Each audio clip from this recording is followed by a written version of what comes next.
about right. Right about. Hey, look at here. Gunnar Nelson. What's up, dude? Well, you know what? Obviously, you couldn't get Matthew, so I'm your fallback here. You know what? I adore both of you. I have grown up my entire life being Nelson fans. I mean, I really was excited about this Well, interview. thank you. You're a little young. You might have actually been conceived to our music. You never know. Not quite as young as you think, but yes, thank you. I appreciate that. My pleasure. My well, thanks for having me on your show. Very, very cool. Yeah. You guys are coming to Ram's Head on stage in Annapolis on June 12th. Have you played Ram's Head before? We have. It's actually one of my favorite venues in the world. We actually played both of their venues. They have one in Annapolis, and Yeah, they've got one down in Key West, Florida. that's right. They So just do. the bottom of America down there. We just did that about 2 months ago. Had a great time. But Nice. the one in Annapolis, that's the OG. That's the one where, I mean, so many incredible acts have played there. And what I love about it is my favorite kind of venue because it's big enough to feel magnanimous, but intimate enough where every seat's a great seat. So it's kind of like playing in the world's greatest living room with beer. True. I mean, people get to have a nice dinner, have some drinks, and have that comfy, cozy feeling around the stage, being close to artists that they grew up with and admire. And maybe they never thought that they would have that up close and personal chance to be near you, you know? Well, I think that's the perk of being a vintage artist and a vintage fan is because you don't always want to be trying to find a bush to pee behind with a red Solo cup. You get to be civilized and have a nice meal and be able to actually talk to the one you love and then catch a good show. I love it. Yeah. Do you meet the fans afterwards? It depends. It really Okay. does. It depends on the venue and it depends on the night. We love people. We're in the connection business. We absolutely dig it. Yeah. But it really depends on the fact because sometimes we actually book in a run. So, like this Ram's Head gig would be one in a series of three, Yeah. and it depends on whether or not we have to drive half the way to the next gig, how long that drive is. If it's a Hmm. 9 hour, 10 hour drive, we usually kind of pack up and get going right after the show. But Yeah. if we're staying in town, absolutely, we'll meet everybody and sign things, shake hands, and tell stories. It's the stories that I love the most because I think a lot of people from different generations have stories they trade with us about how they were connected to our family, whether it's our grandparents Ozzie and Harriett or our dad Ricky or the two of us like you. And Yeah. it's a good way for everybody to sneak a hug and take a picture. That's amazing. And get the salad dressing because it's Lita Ford's favorite. Is it really? Yes. So you might Well, have to this get a bottle because I know you're friends with Lita and she's she's got one of my Bobby Rock on her drums, who used to nice. be with you. So last time I saw them was at Ram's Head hanging out with them, and she's obsessed with their salad dressing and got a bottle to go. So Now I got to know, when Lita played there, did she bring the whole band and bring the whole giant rock show to that stage?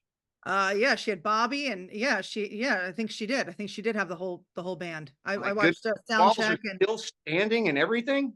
yeah. Wow, God, yeah, Bobby Rock. What a great pairing that is. Well, first off, they're both two of my favorite people on planet Earth. Oh, I regard them both as family for different reasons. Lita was actually working with me in my band, Scrap Metal, for a while, yeah. and Scrap Metal That's is kind right, of scrap metal. Scrap Thank you for bringing that up. I've talked about scrap metal on my show a few times. I love scrap metal. That's awesome. well, Okay. pretty simple. I mean, I went to see a band that I won't name down here in Nashville, and they were playing, and I was a fan of this particular band, and they had three monster hits on radio, so I got to listen to those three songs. But then I was sitting there as a fan myself, and I was having to listen through about an hour and a half of deep cuts. But yeah, they were really good, but I wanted to hear the radio singles that I knew all the words to. Yeah. And I was there with Mark Slaughter that night, and I turned to Mark and I just said, wouldn't it be kind of cool if you could go to a show and you could see nothing but all the hits that you know every word to sung by the original lead singers? And Yeah. that's where the concept of scrap metal came from. And like the last gig we did was with Lita, Mark Slaughter, Kip Winger, me and Matthew from Nelson, Eric Martin from Mr. Big, and Dee Snider from Twisted Sister. So if you're in the Okay, audience, I've interviewed half of you. Now we got to get the other. but how cool is that? Think about that as an That is audience. so cool. There's no changeover that you're waiting No. through or anything. It's one band doing the Yeah. backing, and they're Yeah. players of the caliber of like Joel Hoekstra on guitar or Bobby Rock on drums. And then everybody comes out and sings their three or four monster hits that everybody knows. the original singers and all that. It's pretty cool. It's like a live version of your favorite 80s mixtape. That's true. It's like Eh, it's essentially a super group, and I love super groups. I think it's awesome. You take the best of the best, put them together, and you get all of the hits. I It's love nothing but that. fun and it's unapologetically 80s. I'm building that brand to get to the point where we can have a fixed install somewhere where the second you walk in, you are assaulted by all things 80s, including like, Guitar Hero games in the lobby that do nothing Yeah. but that. They're serving Zima behind the bar, things like, Oh, and Bartles and James, stuff like that. It's going to be cool. It's going to be really cool. But the selfish thing for me as a fan is mhm. I would never normally get to be in Lita Ford's band, or I would never get to be in Slaughter. I get to do that for the night. As a player, what's great, we play all these things note for note, and we take the Mhm. music seriously. We just don't take ourselves seriously. And there are a lot to put together, as you can imagine, because if Mhm. you think about it, like say you're in a band like mine, you're in Nelson, and Yeah. you've got a certain amount of radio hits that people expect to hear. For us, Mhm. we go traveling and stuff, and you got to play those memories for people. We respect that. But if you're not careful as an artist, especially if you're playing the memories, your groove can become a rut. You're doing the same set list and the same thing for years, sometimes decades. And and the newness of it wears off. The freshness of when we were all in garage bands and we hadn't had any hits yet. And we were looking for that record deal. It's that kind of fire that all of us are missing. It doesn't matter if we've sold 10 million records. We are addicted to that feeling. And so for that one night, we get to give that back to everybody. From the logistics side of things, it's really hard to do. As you can imagine, we're learning new stuff all the time. It depends on which guest, which cast member can come in. But man, I've learned so many incredible songs that I loved listening to. It's made me a better guitar player, a better singer, and it Yeah. gave me the best friends I'll ever have in doing this. So it's kind of one of those things like it's so much work and it's so much work and you don't get any sleep and you put it together and you finally get the gig done and everybody turns to each other and goes, okay, when can we do it again? Well, so when are you gonna do it again? We're putting it together right now. We figured out what we're going to be doing is we're going to be doing, oh, that's funny, that's Julia Legge on the other, she's the bass player in Vixen, so I'll put her to Oh, voice. love Vixen. Yeah. Oh, I love them too. I love them too. Hang on. I love gotta Okay, love Vixen. send her the voicemail. There we go. Now I've got 100% you. um, we're actually working on a fixed install or a fixed tour. What we were thinking is the thing that made it hard was we were in the beginning approaching it like anybody does with their normal show, where you go out and you do your one-offs. Okay, Yeah. everybody's got a life to live. So if you're a fan, you're out there, you're working 9 to 5 and normally 5 days a week, and you got Friday and Saturday, maybe Sunday if you squint, to go out there and tie one on and have a good time. Yeah. And it's problematic for us on the logistics side of things because as you can imagine, if you're cherry picking and doing one-offs, you have to check with all the potential cast members and see who's available and deal with all of that stuff.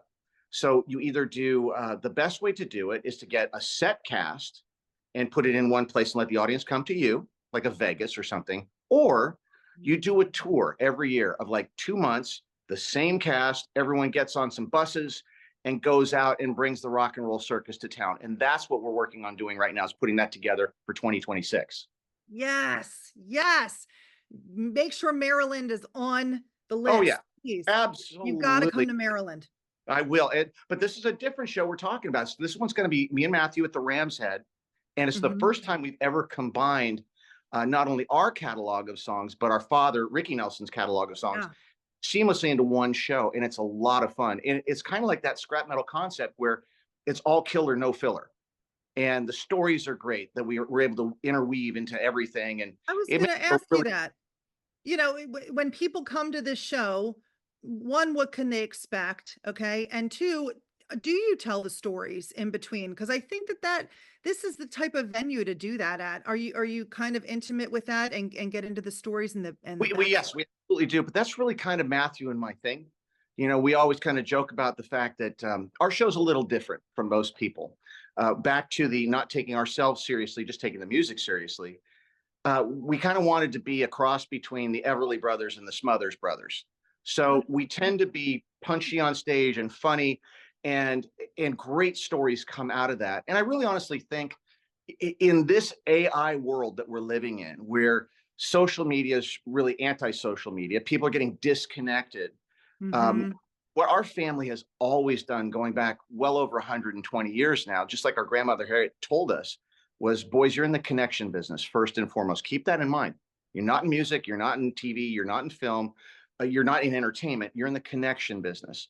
Yeah. And what I am seeing is the thing that's really going to be necessary for people, the more disconnected technology is making people, and convenient, obviously, Mhm. it's the inconvenience that's alluring, that makes you feel connected to being human. It's the believe it or not, it's having to save up the money, having to get a sitter, having to find a place to park the car, buying the dinner, doing the whole thing. But True. you're left with a connected experience. It's not a translation of something. It's something. It's like eating a great meal. This is the analogy because I'm an aspiring chef. Think about it. When somebody goes to a five-star restaurant and has the meal of a lifetime, how Mhm. do you really describe that adequately to another person? It doesn't matter if you're a Rhodes Scholar, your adjectives are limited at that point. It has to be personally experienced. Yeah. That's why people are still going to concerts. You know, it's a moment in their lives, a snapshot in their lives where they were there. They felt all that connection, they felt that energy. And yeah, it was a drag finding a sitter, but you know what? It was worth doing it. Yeah. And I always say nothing given is ever appreciated. So with streaming and everything, music's out there, it's given. You know, I mean, kids think you're a moron if you pay for music nowadays, right? So something that is given has this perception that has no value, right? But there are a few things Yeah. in the world, like going to a great sporting event. Think about it. Your favorite team's coming to town. It's always easier to be a fan when they're winning. You luck into a good seat, or even if it's a bad seat, it doesn't matter. You were actually at the game, and You you got got to. out, you got to experience a night out, and you get something live and action, whether that's music or sports. Yeah, I get it. I mean, it's important for people to keep going out. I think so, A and tough you know, economy, but you well, gotta still get it is. out there. But you know, that's the thing. Yeah, it's a tough economy. So what you do is you prioritize what you're paying for. I have no problem. I don't know if you're the same. I have no problem spending a lot of money if it's worth it. If Yeah. it's a great experience, I have no buyer's remorse whatsoever. What I get ticked off at is paying good money for something that's average. I don't want to do that. I don't Yeah. want to do that with my food, with the cars I drive, the clothes I wear, the vacations I go on. You know That's true. what? Yeah. You spend all this money and you go on a so-so vacation. That sucks. Yeah. But if you, man, if you like push that line and you're breaking yourself and you go out there and it's like the experience of a lifetime, two thumbs up. No regrets at all. You know what? You can't take it with you. I've never seen anybody going into the grave dragging a U-Haul, you know? So you got to be present to win. And the greatest stories that I get after shows are from people who will come up and say, not even talking about my shows. Sometimes like, man, I saw Bon Jovi in 1987 on the Slippery When Wet tour in the Philly Spectrum with Mm, Cinderella opening up on mm, their Night Songs record. And I mm. was freaking there when John flew over the audience. You know, that's the cool stuff. That is the cool stuff. That's the stuff that makes And it they're still worthwhile. talking about it. I remember I mean, it's like you remember the great shows. You do. You I've do. got so many stories too. It's so nice to remember those times. And I'm sure that people walk out of your show feeling the same way. I mean, let's hope so, right? You got the Well, good that's what we stories aspire, and great songs. you know, it's what we aspire to do. And the songs are really memories for people. They're very much time machines for people. You know, I mean, for me, I can listen to some of my favorite songs from my hit parade, and I'll be, you know, instantly 15 years old, hiding behind, sneaking a kiss behind a tree at summer camp when I hear Supertramp. You know, I'm there. I'm like absolutely there. It's the closest to magic that we have on this planet. Yeah. And you know, I think it's our job as well. You know, I'm a Gen Xer and stuff, and I've had kids, and I've explained to them this is, you know what, you can, you're right, you can search anything up on the internet, and that's fine, and you can hear a snippet of it, and that's fine. But you got no stories to go along with it. You know, it's convenient and it's Yeah. great, but it's really the difference between, I don't know, having a date with yourself online or going out and having a real date with somebody. You know, they're different experiences, right? Yeah. So we just want to, you know, actually really get back into the connection business. We tell the stories behind the songs, and you can't fake what we do. If it's two guys with two guitars and it's raw and naked, you will know it. But Matthew and I have always, we actually learned this from Elvis's manager back in the day, Colonel Tom Parker. Nice. We were putting our first band together, and it was the year after our dad died. We call it the lost year. We're trying to find ourselves as before we put the band together that got signed to Geffen Records, and we started writing for the After the Rain record. And we met with this old guy in a weird house in Palm Springs, and his assistant wheeled him out. And we knew who he was, but we were young and we thought we knew better and didn't really have a ton of respect. And he says, "Okay, boys, you just played Saturday Night Live. What else are you working on?" We said, "Well, sir, we're trying to find the right guys for our band." He cut me off. He said, "You guys don't need a band. You don't need a band. 2 guys, 2 acoustic guitars, done. Call it a day. That's all you need." And we left that meeting going, what does that old guy know?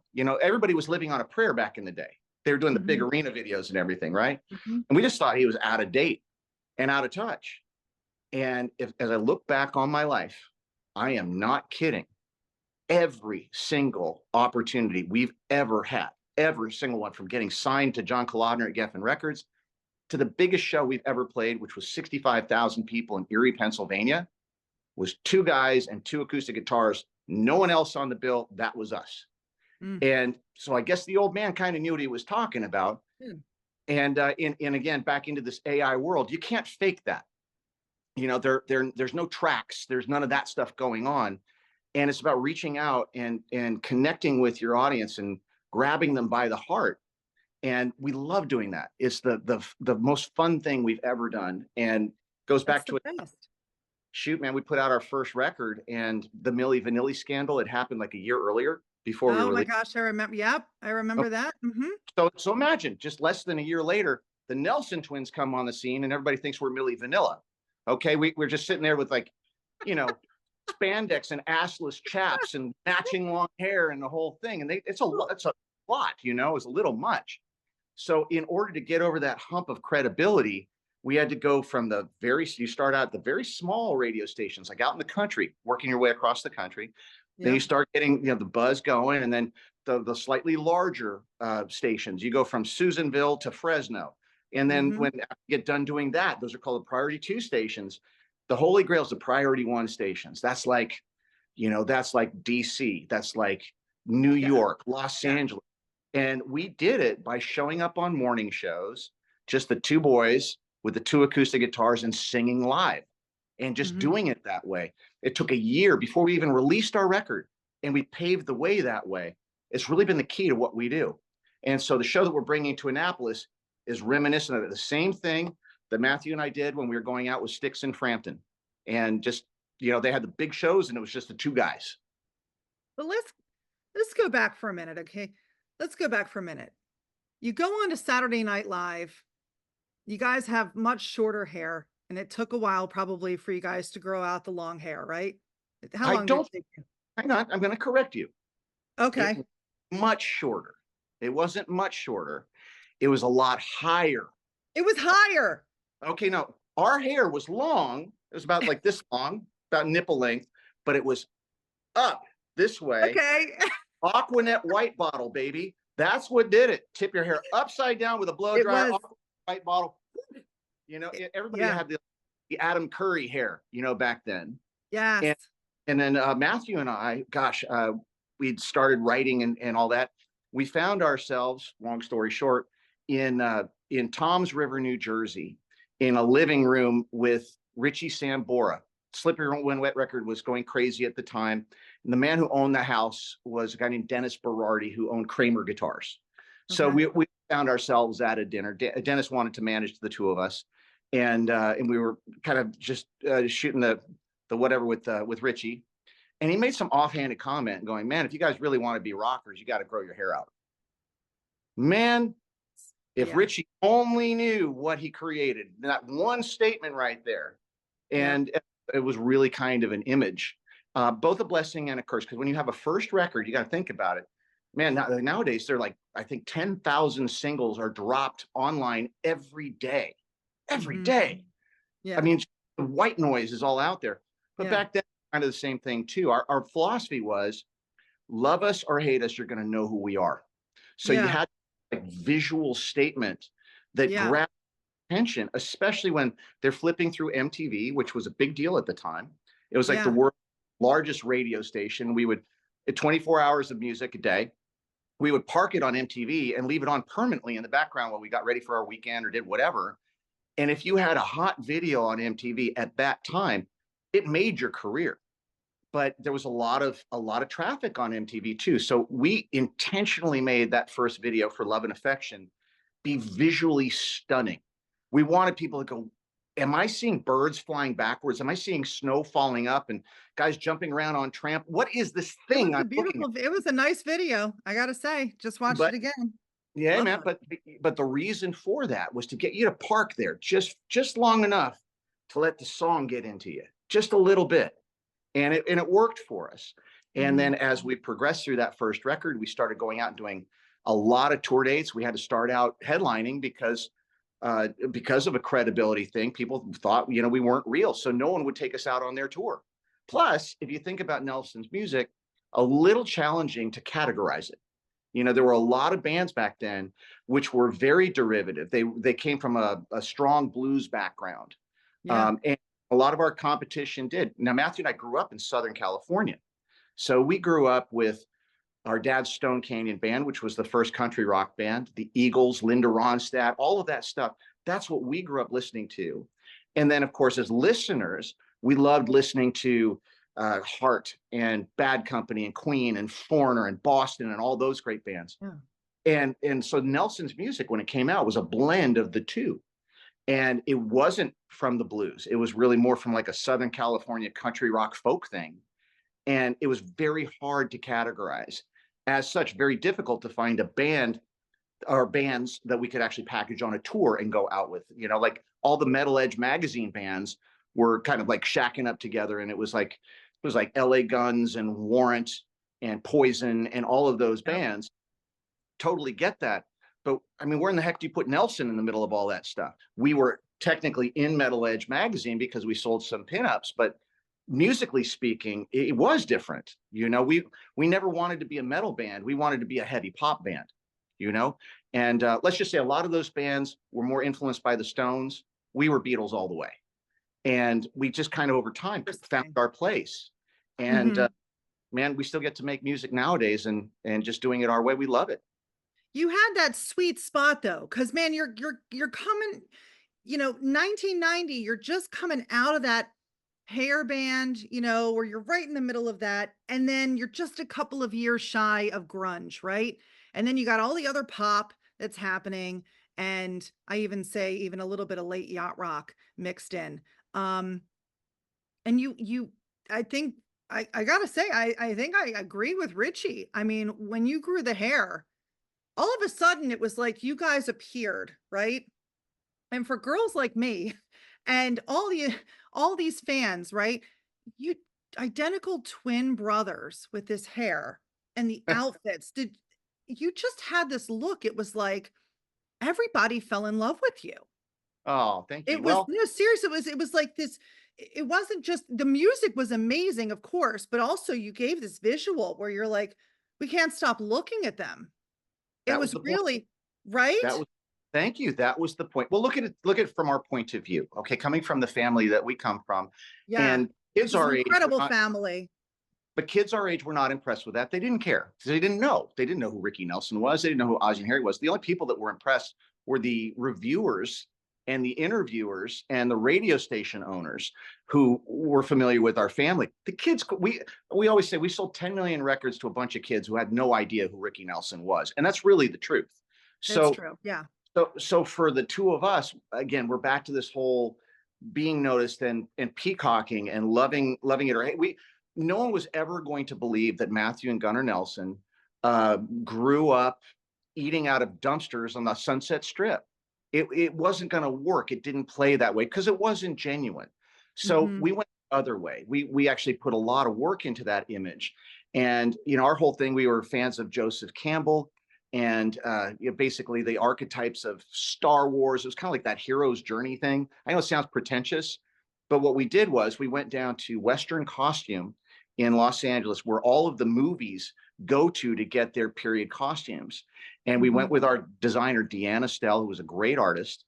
And we took some of our money from our publishing deal that we got for our songwriting, our advance, and we went through all of their archives. They had big giant binders and stuff for filmmakers to go through. And we just put post-it notes on all the pages where we were kind of like awed. And it just seemed like all of the post-it notes and the stickies wound up on military outfits from the 1700s and the 1800s and French court and all of that. And so Deanne took all of those things and put it into a look.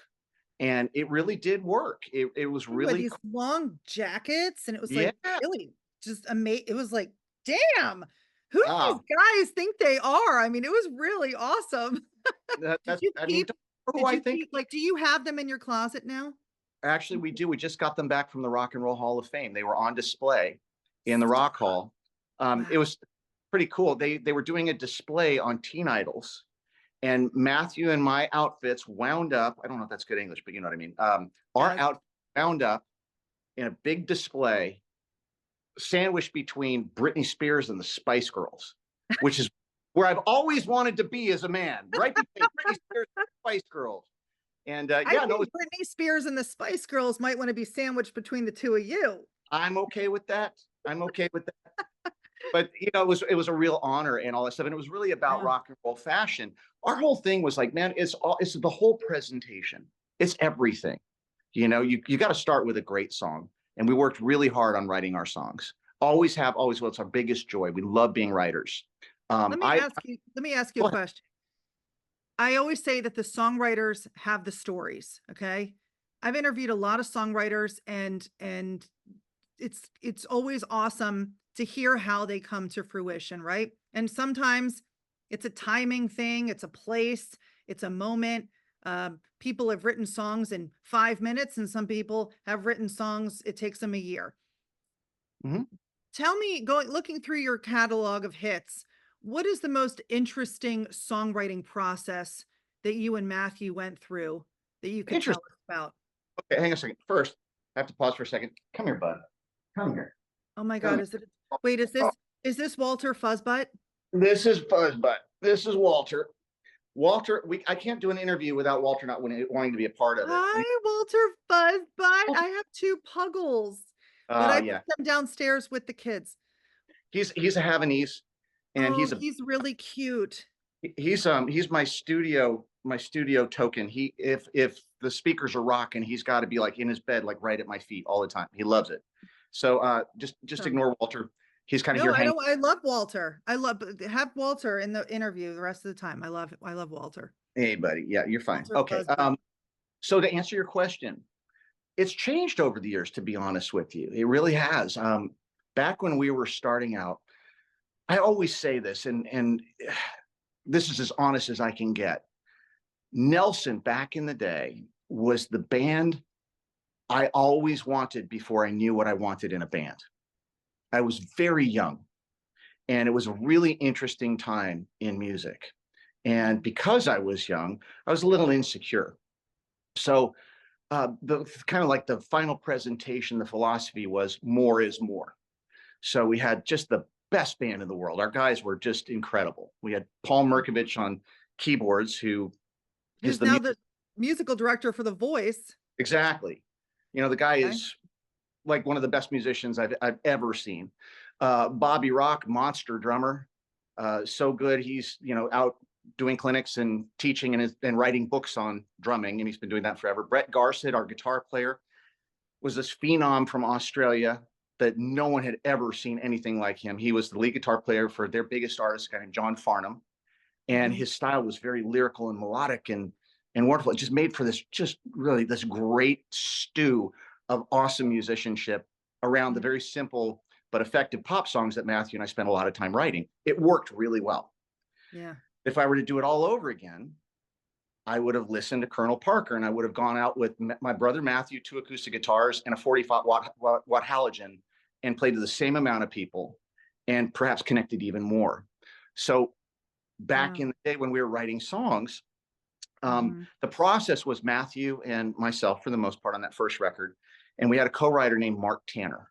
And Mark Tanner was, well, it's kind of raw to say he was a failed artist, but he was an artist who didn't really connect. He had one record on Elektra, and he sounded a lot like Boz Scaggs back in his day. Nice. And when we were learning, we basically went back to the drawing board. Matthew and I were playing since we were 4 years old. We were playing the LA clubs professionally from the time we were 12. And the only thing that we didn't have was great songs. And our mentor at the time was a guy named John Boylan. John Boylan produced the first Boston record, and he's amazing. His IMDb or his wiki are really impressive. John was there the night we were born with our father in the studio, and he's been our mentor through our whole lives. And he sat us down one day after we were frustrated because we couldn't get a record deal. This is after our dad died in '86, and it was about '87, '88. And he said, boys, you either have hit songs or you need them.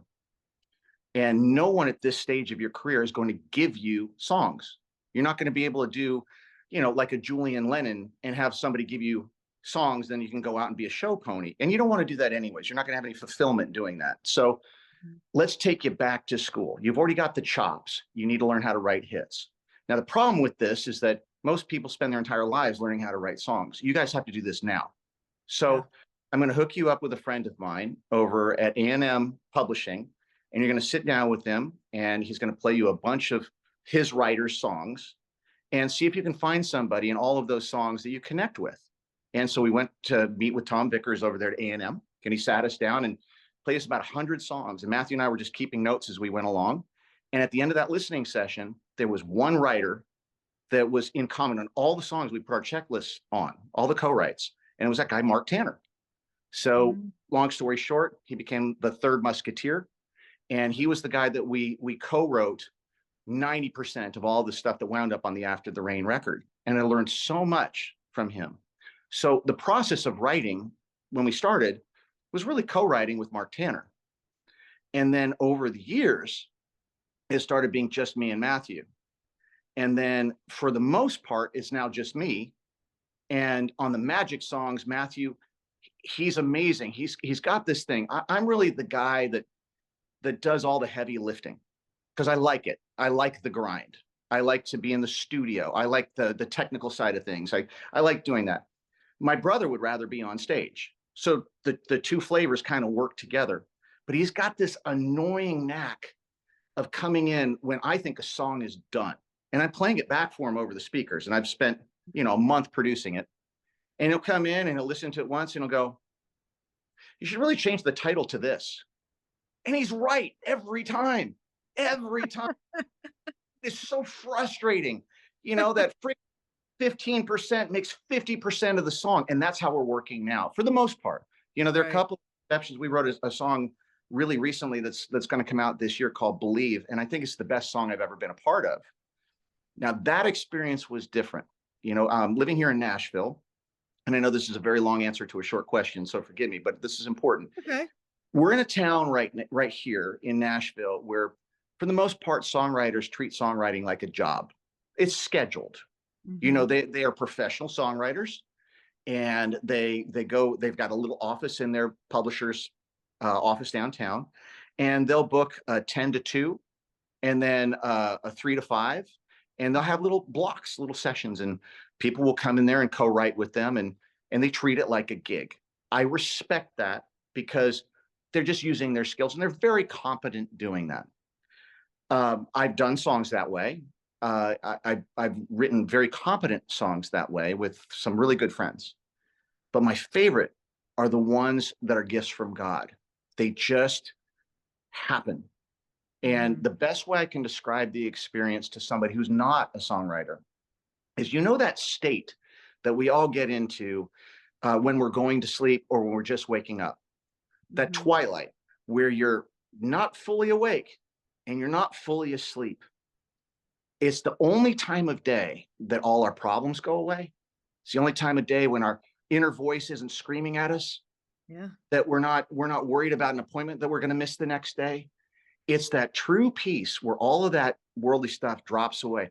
And for most people, that's a very fleeting moment in time in the day.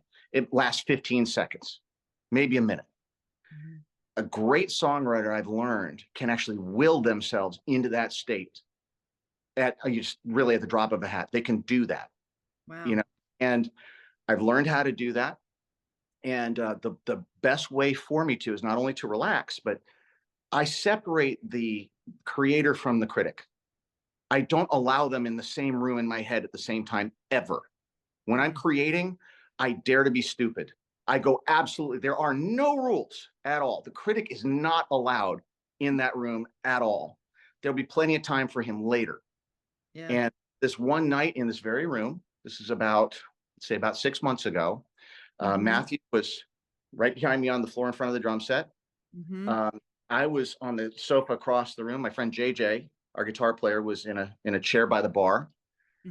And JJ started just playing this really nice figure on the guitar, just an acoustic thing. He was kind of zoned out. He was in that state, and he didn't realize what he was playing. Fortunately, I had my phone, and without even breaking his concentration, I recorded it on a voice memo. And it was just this really nice piece that kind of put me into this state. And then Matthew was wearing a hat, and the hat was big black hat, and it had in sparkle letters across it said "Believe" on the hat.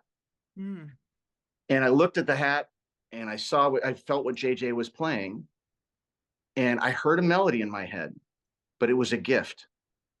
And that was proved by the fact that all the lyrics flowed within 5 minutes. I heard the whole song. And so without telling those guys, I wrote it all down, wrote all the lyrics down, and I hummed the melody into my voice recorder. Within a half hour, we had this gift of a song that it was in the room. That's all I can say. Everybody did their piece, and it wouldn't be the same thing without their piece. And we just allowed ourselves to go there. And it's the most connected song I've ever been a part of. And it didn't feel like work at all. Actually, the work at that time was getting out of its way. It wanted to live. And for all the songwriters out there, here's what I'm going to say. I want you to keep in mind, even factoring in every Beatles hit that's ever been, every Stones hit, Zeppelin hit, whoever your favorites, your classic songs that have been written, just know this: the greatest songs that will ever be written are still flying around out there, waiting for the right person to come into. You just got to get out of its way. True. You got to dare to be stupid, be a conduit, clear out the white noise, get into that thing and let it flow. They're out there. How cool is that? When you think about like such great songs been done, they pale in comparison to what's about to be written, So I'm encouraged. That's awesome. I'm excited for this tour, and you're going to go and hit some cool places, and I can't wait to hear more about scrap metal when you get it all together and plan that tour. Cool. You can get tickets for June 12th, Ram's Head on Stage in Annapolis at ramsheadpresents.com. You can always check out Matthew and Gunnar Nelson at nelsontwins.com. One final question for you. Now, is that question for Walter? Oh, Walter Fuzzbutt, love him. I always end my interviews this way. I want to know, what is Gunnar Nelson's goosey moment? And by that, I mean when the hairs on your arms all stand up and you look around and you're going, I get to, like, this is amazing. This is my life. I get to do this. Like one moment, whether it was this particular show, another, artist you played with, or something that happened, just one moment that made the hairs on your arms stand up. What is your goosey moment?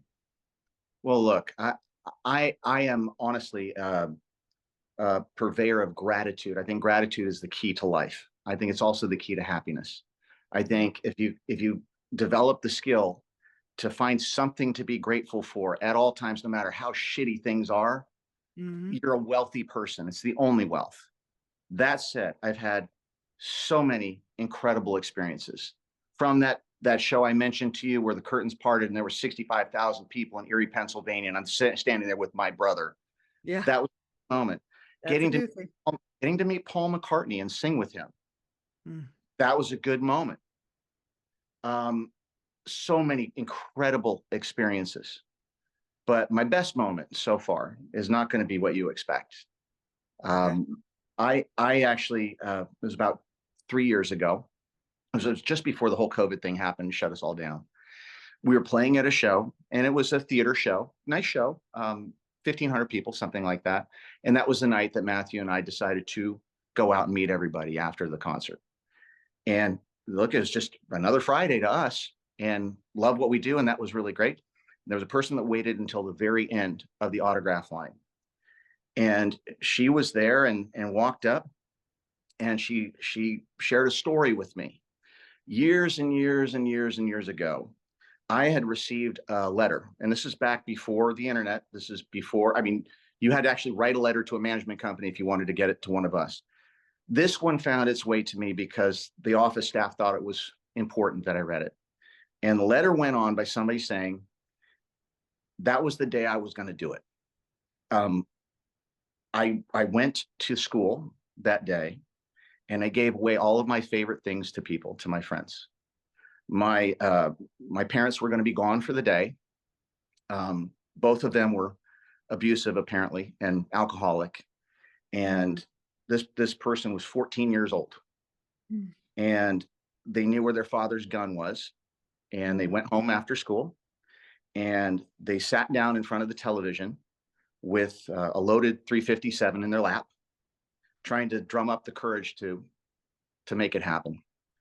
And MTV was on at the time, and our After the Rain video was playing. And if you want to look it up, it is really about a kid in the video, excuse me, who's in a very abusive household. And he escapes into music. And there's a line in that particular song, which is my favorite line I've ever written, which is, "Don't be afraid to lose what is never meant to be." And it was right at that moment that that line came on that person's TV. And it gave them enough pause for them to realize what they were about to do. And they picked up the phone to a helpline, and it saved their life. That day at the show, I met the person who wrote that letter 30 years. I'm getting all verklempt. She was grown up, and she introduced me to her daughter and her grandchildren. That was my moment. That is a amazing, amazing moment. That was it. There's no words. I mean, and I'm sure that there are a lot of other people that you've touched with your music and videos and shows that you don't hear the stories, but to hear that story and know that that's what happened to that person, and that whatever it is that they watched After the Rain, that was it. I mean, that's amazing. What a blessing. You know, we're all a part of a plan here. And no matter who you are, you have no idea if one thing you do that's kind, or one sentence that you say to the right person at the right time, is going to make the difference. But it does. And especially in this crazy world that we're in, you know, to me, honestly, I've been rich. I've been famous. I've been powerful. I've lost it all, gotten it back again 10 times. None of that shit matters. It really doesn't matter at all. No. You know, what really matters is this. This is what matters. And we're back to a disconnected world. You know, it might make me a relic, but to me, that's the only thing that matters. That's the legacy you want to leave behind, is that, you know, in a world where no one seems to care about themselves, let alone other people, you know what, if you're brave enough to walk your talk and go out there and put your neck out there for other people and give them a knife and say, okay, do what you're going to do. All I know is, I'm the age I'm at, I'm still doing the only thing I've ever wanted to do in my life from the time I was born, thanks to people like you and your listeners out there, your viewers. And I don't take it for granted. You know, this isn't just, you know, it's not about being famous anymore. Like I mentioned, it's not about making money. We can make a lot more money doing other things. It's really about, you know, honestly connecting with people and seeing if you can make a little bit of a difference. And for us, man, music has really been the vehicle that's allowed us to do that. I've gotten to meet millions of people that I would never have met had it not been for the music I grew up loving too, and being inspired by and wanting to make myself. So honestly, just thanks to you and everybody out there for giving me the greatest job in the world, and our family the greatest job in the world for over 100 years. Oh, Yep. I'm And Walter, thanks you too. oh, I love Walter. I love Walter. The man. Thank you so much.